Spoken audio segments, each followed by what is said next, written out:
So what we're doing is when we're trying to set an appointment, we're trying to look for ways to avoid calling them every week saying, are you ready yet? Are you ready yet? How about now? How about now? That won't work. We have to think of ways to call them with value.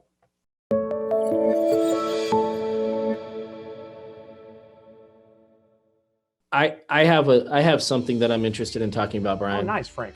Fire away. So right now, a lot of business is coming over the phone. It's coming online. It's not coming in person. So I'm used to like doing open houses and having that face-to-face or dropping off stuff and having, so that's not happening. So what are some of the best scripts that you've used or you have to convert a listing appointment? So it's like, say, I get listing leads all the time.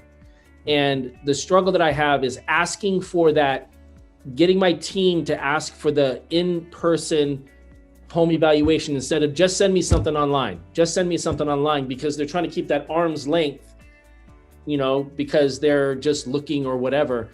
So what would you advise for that? You triggered a great thought in my mind, Frank. As usual, you're like a muse of inspiration, a fountain of real estate vigor. So you like this? Keep coming. I'm really on a roll. I love that topic. I don't think I could have thought of a better one.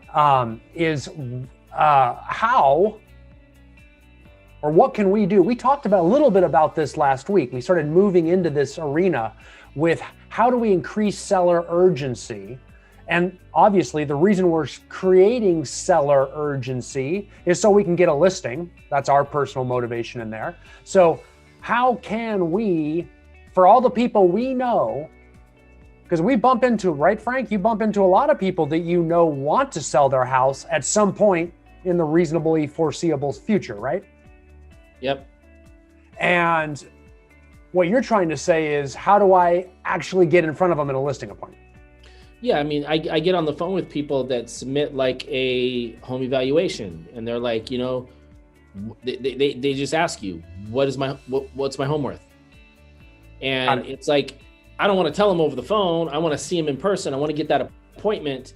And I think that it's easy for them to say, can you just send me something online? Like, that's basically, what's that objection handler for when people say, can you just tell me what the number is? Or can you just send me some stuff online? Can you just let me see some houses? And, you know, what are the objection handlers for that? Okay, anybody want to try any of those first? I love that. Can you just tell me what, yeah, go ahead, Philip, hit it. You got it. So that one just worked today, where someone had called in or was referred to me. So no, I'd rather just look at comps, and, I'm thinking of other agents. I said, that's fantastic. Let me ask you, what budget do you have in order to help bring your home to market? Oh, something we haven't really thought about. Oh, wonderful. When was the last time you worked on your house? Oh gosh, maybe 10 years ago. That was literally her answer. Wonderful.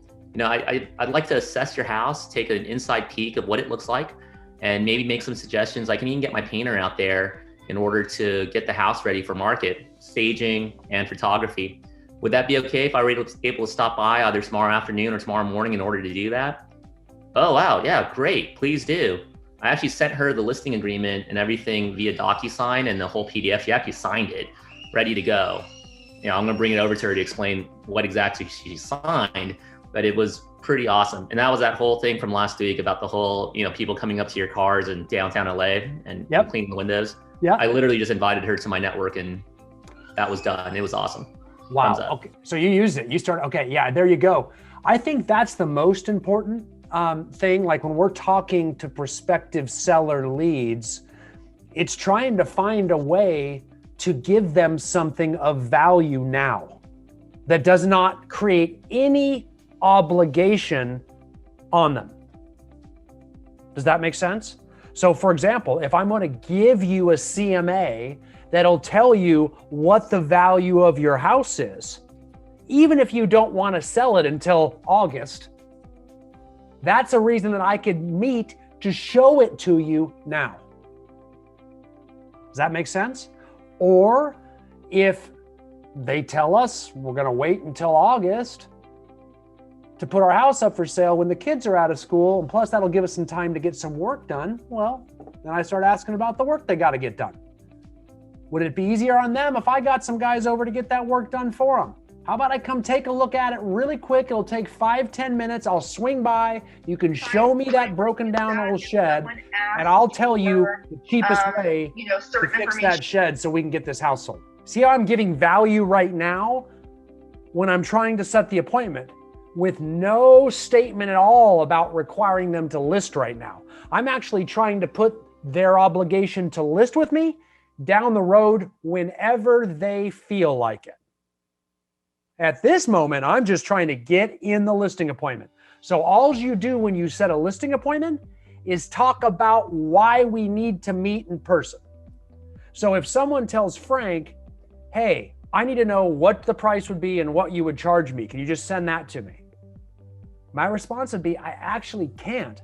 I have to show you. Now I can leave it all with you in writing, but what I have to give you isn't going to answer the question. You have decisions to make. There's a bunch of different ways that you could do this, and there's a bunch of different ways that we could do this. So it'd be a lot easier for me if I could just take 5 minutes of your time and show you. We could even do it out on your front driveway. See how I'm saying 5 minutes of time and stuff? That's because I know it's going to go longer than 5 minutes because of them, not because of me. When I show up to show him that CMA in 5 minutes, he's going to say, hey, you want to come in and take a look at it? Or I'm going to say, hey, while I'm here, should I come in and take a look at it? And they'll, yep, now we just changed the deal and it's going to be a little longer. We're in a listing appointment now.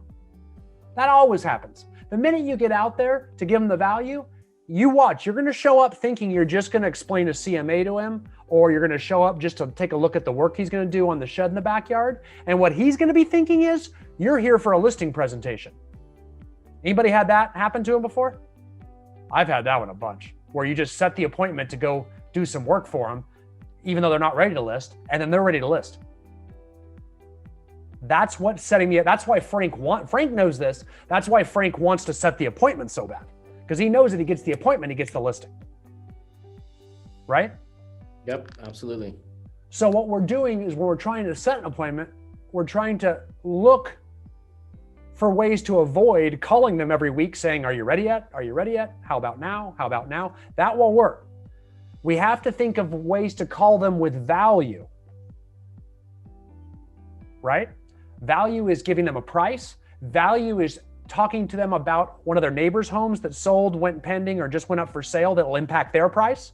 So any sales or movement with their comps, with their comparison sales, that's worth talking to them about, because that's value. You're updating them how that sale is changing the amount of net proceeds they're going to get from the sale of their house. In fact, I think you have like a material duty to say that to clients. I got to tell clients that stuff, you know?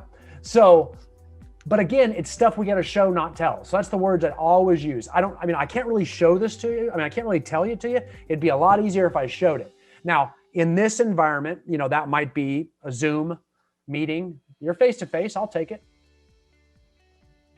I'd prefer to get in the house, but you can't always control that.